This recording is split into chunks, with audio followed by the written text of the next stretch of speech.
आज संपूर्ण देश में 26 जनवरी को 74वां गणतंत्र दिवस मनाया जा रहा है। इसके उपलक्ष्य में सभी जगह पर झंडोत्तोलन कर खुशियां मनाई जाती है और कहीं पर कुछ लोगों के द्वारा देश को विभाजित करने की बात भी की जाती है, संविधान बदलने की भी बात की जाती है और हमारे जो संविधान को अक्षुण्ण रखने की शपथ लेकर के महत्वपूर्ण पदों पर आसीन है वे लोग चुप हैं। मालूम नहीं उनकी जुबान क्यों सिली हुई है। आइए हम इस संबंध में कुछ लोगों से बात करते हैं कि हमारी संविधान की रक्षा कौन करेगा। आज देश का 74वां गणतंत्र दिवस है। आज ही के दिन संविधान लागू हुआ था और संविधान में जो शक्ति देशवासियों को मिली है उसी का परिणाम है कि आज हम लोग इस स्वतंत्र भारत में कुछ भी अपनी बात को रखने का और किसी भी अत्याचार और अन्याय के खिलाफ लड़ने का ताकत हमको उसी संविधान से मिला है। और ये कांग्रेस के तमाम साथियों को का यह फर्ज बनता है कि अपने देश की सुरक्षा और देश की अखंडता को अक्षुण्ण रखने के लिए सभी लोग मिलजुल कर सरकार ने संविधान को तोड़ने का, संविधान को बदलने का एक साजिश कर रही है, नफरत की राजनीति कर रही है। इसलिए हम तमाम लोगों का फर्ज बनता है, तमाम देशवासियों कांग्रेसवासियों का ये फर्ज बनता है कि वैसे शक्तियों से निपटने के लिए सभी कांग्रेसजनों को एकजुट होकर के अपने आज़ादी के दीवानों को दी गई कुर्बानी को बचाने के लिए, उनकी रक्षा के लिए हम लोग को एकजुट होकर आगे बढ़ना चाहिए और लोकतंत्र को जो खतरे में पड़ा हुआ उसको बचाने का दिशा में कोई भी कारगर कदम उठाना चाहिए। सर, प्रदेश से आदेश है कि आज से भारत हाथ जोड़ो या अभियान भी चलाना है, इस पर आप क्या कहना है? हाथ जोड़ो अभियान कहाँ से शुरू कर रहे हैं? पूरा देश में है 26 जनवरी से, लेकिन झारखंड में 9 फरवरी से है। झारखंड में 9 फरवरी से हाथ जोड़ो अभियान हर एक प्रखंडों में शुरू होगा ये, और पूरा उसका रोड मैप तैयार किया जा रहा है कि कई प्रखंडों में जो शुरुआत कहाँ से कैसे होगा और एक वार्ड एक पंचायत हम लोग कैसे घूम लें वो उसका हम लोग रणनीति बना लिए। अच्छा आज़ाद जी, आज 74वां गणतंत्र दिवस है, इस अवसर पर आप क्या कहना चाहेंगे? आज 74वां गणतंत्र दिवस है। मैं समस्त देशवासियों को, झारखंड के और खासकर धनबाद के लोगों को हार्दिक शुभकामनाएं देता हूं और उनकी मंगल कामना के लिए प्रार्थना करता हूं कि उनका जीवन मंगलमय रहे। और ये जो संदेश है गणतंत्र दिवस का, जो साफ स्पष्ट संदेश है कि इस दिन हम लोगों के भारत का जो संविधान जो है वो लागू हुआ। ऐसा संविधान जो सबको ले चलने की क्षमता रखता है, चाहे वो किसी भी धर्मों का है, किसी भी मजहब को मानने वाला हो, किसी भी पंथ के मानने वाले हो, स्त्री हो, पुरुष हो या ट्रांसजेंडर हो, सबको संविधान ने जगह दिया। और आज हम स्वतंत्र होकर आज जो कोई बात को कह सक रहे हैं, हमारा जो व्यवस्थाएं आज बनी है, ये सारे चीज़ का जो श्रेय है वो संविधान को जाता है। और यही आज के दिन ही संविधान लागू हुआ था। इसलिए गणतंत्र दिवस के शुभ अवसर पर हम सभी लोग को पुनः एक बार हार्दिक अभिनंदन करते हैं और हार्दिक शुभकामनाएं देते हैं। अच्छा, ऐसा भी देखा जा रहा है कि हमारे संविधान में तो ऐसी बात थी कि हमारा भारत अटूट है, लेकिन आज कुछ लोगों द्वारा इसे खंडित करने का प्रयास किया जा रहा है। जैसे बोला जाए, कोई बोल रहा है कि हम हिंदू राष्ट्र बनाएंगे, कोई कुछ बोल रहा है। इस पर आपकी क्या प्रतिक्रिया? देखिए, जो लोग किसी भी मजहब के बारे में बोलता है कि हम उसका राष्ट्र बनाएंगे, ये एक तरह से देश के संविधान को चैलेंज कर रहा है। जब ऑलरेडी भारत के संविधान लागू है तो किसी के द्वारा क्या, किसी धर्म का क्या राष्ट्र बनने वाला है? ये सीधा चैलेंज है संविधान को, संविधान के विषय के और संविधान के जानने वाले और संविधान के शपथ लेके बैठने वाले उच्च ओहदे के लोग इसको देखें। ये एक संविधान को चैलेंज करने की बात है। नहीं, संविधान पर बैठने वाले संविधान की शपथ लेकर के तो वे तो देख रहे हैं, सुन रहे हैं, लेकिन उनकी कोई प्रतिक्रिया इस पर नहीं आ रहा है। इस पर आप क्या कहना चाहेंगे? निश्चित तौर पे अभी कुछ तत्व जो है वो हावी हो गए हैं। आने वाले समय में बादल छटेंगे और फिर नए किरण आएंगे। जैसे तमाम लोगों के बारे में जिक्र कर रहे हैं वो फेस पर नहीं रहेंगे। राहुल गांधी जी कश्मीर पहुंच चुके हैं सर, और आज 26 जनवरी को वे अपने कांग्रेस कार्यालय पर झंडा फहरा आए हैं।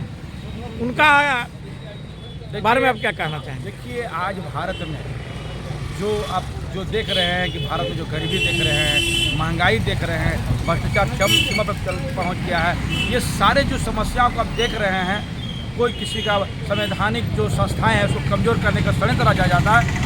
उस समय में एकमात्र राहुल गांधी जी है, हिम्मतमैन राहुल गांधी जी है, जो इसको बचाने के लिए बड़ा आंदोलन किया, और जिस तरह अपार भीड़ उनके साथ जुट रहा है, इस बात का संकेत है कि आने वाले समय में स्पष्ट संकेत जो है बदलाव की तरफ। धन्यवाद। मनोज विश्वकर्मा जी, आप धनबाद के वरिष्ठ पत्रकार भी हैं। 72वां गणतंत्र दिवस पर आप क्या कहना चाहेंगे? और मैं पूरे धनबाद वासी और देशवासी और झारखंड वासियों को इसकी मंगल कामना करता हूँ कि इस गणतंत्र दिवस पर पूरा देश मेरा स्वस्थ रहे, विकास करे।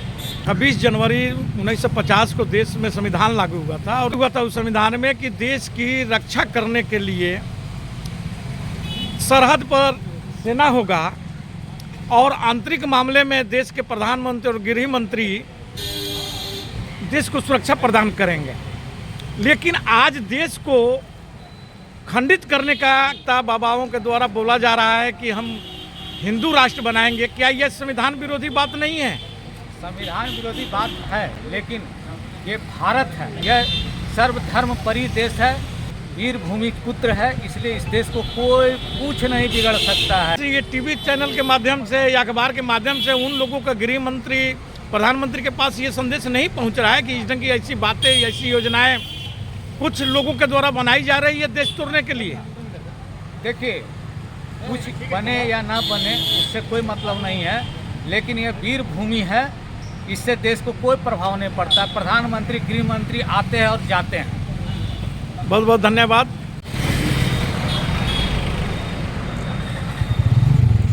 चंडीदा आज 74वां गणतंत्र दिवस है, इस पर आप क्या कहना चाहेंगे? आज हम धनबाद अभियान के सचेतक के दायित्व के हिसाब से मैं पूरे कोयलांचल वासियों को 74वें गणतंत्र दिवस के हार्दिक शुभकामनाएं, हार्दिक बधाई।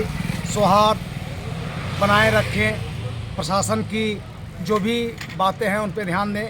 आज बसंत पंचमी है, मंडप में मां शारदे का पूजा करें, विधिवत छात्रों की पढ़ाई लिखाई की दे, डीजे जोर आवाज़ में गाना बजाना बंद करें। गणतंत्र दिवस के अवसर पर हमारा संविधान लागू हुआ था 1950 में, और उसमें ये रखा गया था कि हमारा संविधान अक्षुण्ण रखा जाएगा। लेकिन आज कुछ लोगों के द्वारा बार बार कोई हिंदू राष्ट्र, कोई कुछ बनाने की बात कर रहे हैं, इस पर आपका क्या कहना है? देखिए, बाबा साहब का संविधान में सर्वोपरि है।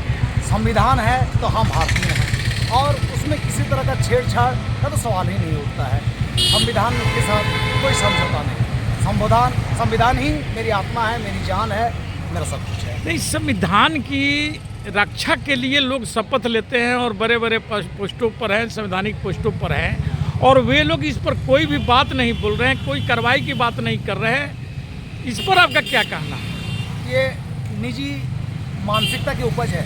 आज बड़े बड़े पद में बैठे जितने राजनीतिज्ञ हैं, कम से कम जहाँ संविधान की बात हो, जहाँ बाबा साहब भीमराव अम्बेडकर की बात हो, उनका रचयिता किताब की बात हो, वहाँ पर मौन रहना अपने आप में एक लज्जित और कुंठित की जगह बना। अच्छा सर, ये बताइए कि आज आप ये साइकिल पर सवारी कर रहे हैं, इसका क्या उद्देश्य है? जी बिल्कुल, 74वें गणतंत्र दिवस में हम कोयलांचल धनबाद में RRS न्यूज के माध्यम से एक संदेश मात्र है मेरा कि पर्यावरण के दृष्टिकोण से, बढ़ती हुई महंगाई के दृष्टिकोण से एक दिन कम से कम वाहन का प्रयोग ना करें और साइकिल से सवारी करें। स्वास्थ्य, पर्यावरण और बढ़ती हुई महंगाई को लेकर हम आह्वान करते हैं कि एक दिन साइकिल का सवारी अवश्य करें। 26 जनवरी पर आप क्या कहना चाहेंगे? मैं देवाशीष दत्ता, ये 74वां रिपब्लिक डे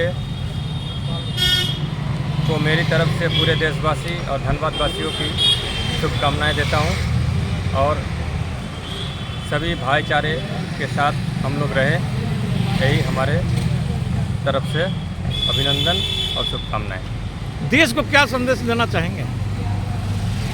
देश को हम यही संदेश देंगे कि हमारे सरकार जो डेवलपमेंट कर रही है उसको और करते रहे। और हम लोग इस पृथ्वी में 5वें अर्थव्यवस्था में आ गए हैं, जिसके लिए हम अपनी सरकार को बधाई दे रहे हैं। सर, आप अपना पूरा परिचय दे दीजिएगा और ये 26 जनवरी पर आप क्या कहना चाहेंगे, इस पर भी आप अपना वक्तव्य रखेंगे। मेरा नाम मुमताज़ कुरैशी हुआ और मैं राष्ट्रीय जनता दल धनबाद महानगर का अध्यक्ष हूँ। आज 74वां गणतंत्र दिवस है और ये आज़ादी का दिन है और इसे बहुत ही खुशी और उल्लास के साथ मनाया जाता है। और कैसे आज़ादी मिली, कितनी मेहनत करनी पड़ी। किसी कवि ने कहा था कि शहीदों की चिताओं पे लगेंगे हर बरस मेले, शहीदों की चिताओं पे लगेंगे हर बरस मेले, वतन पे मरने वालों का यही बाकी निशान होगा। ये आज़ादी बहुत ही जद्दोजहद के बाद, कितनी माएँ के सिंदूर उजड़ने के बाद, बहनों का सिंदूर उजड़ने के बाद, कितने हमारे भाई के शहीद होने के बाद ये आज़ादी हमें प्राप्त हुई। इस मौके पर विशेषकर मैं कहूँगा कि केंद्र सरकार की ओर इशारा करते हुए ये मौका नहीं है कि आज के दिन किसी भी पार्टी पॉलिटिक्स की बात करूं, पर मैं सलाह दे सकता हूं केंद्र सरकार को कि गरीब मजदूर, किसान, दलित, अल्पसंख्यक जैसे लोग इस भारत देश में रहते हैं और गरीबी से जूझ रहे हैं। विशेष इन लोग पर ध्यान कर और इनके पेट की आग को बुझाने का उपाय करें। यही हमारी सर आपकी एक सवाल था कि ये देश बहुत ही जदोजहद के बाद, बहुत बलिदान के बाद ये देश आज़ाद हुआ था, लेकिन उस आज़ादी को फिर आज खतरा पैदा हो गया है। कोई बोलता है कि हम हिंदू राष्ट्र बनाएंगे और हमारी सरकार चुप है, मुख दर्शक बन करके खड़ी है। इस पर आप क्या कहना चाहेंगे? देखिए, हमारी जो जनता है ये बहुत भोली भाली है। देश की जनता, इन्हें लोग सावरकर के परिवार के लोग इन्हें गलत कहकर गुमराह कर दिया, जिसके कारण आज हमारा देश जो है थोड़ा ऊंचाई पे चढ़ने की जगह पे एक सीढ़ी नीचे चलाया। इसकी डीजीपी घट गई और महंगाई आसमान पे चढ़ गया। लोग तरह तरह कर रहे हैं।